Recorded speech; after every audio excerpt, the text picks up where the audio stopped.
Is budget mentioned in the constitution? Anyone? Where it is mentioned, or tell me the article. So what about finance commission article? Which article? Article number which? 280. Yes, finance commission. But about budget 112. So what is the name, official name of budget? Official name of budget? So annual financial statement. Yes, very good. Annual financial statement. There is nothing called budget in the original constitution of India.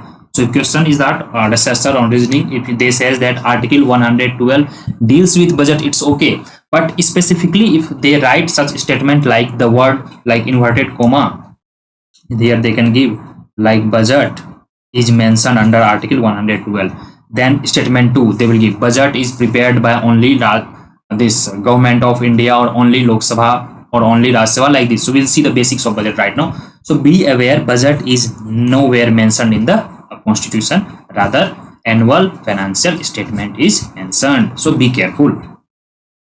Now coming to the important part, who presents budget?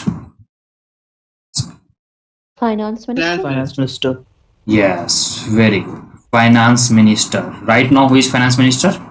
Nirmala Sitharaman. Yes. So finance minister presents budget under article 112. But before 112, you should also know there is a article 110 which deals with money bill. This need not to be read. Just you need to remember there is a article 112.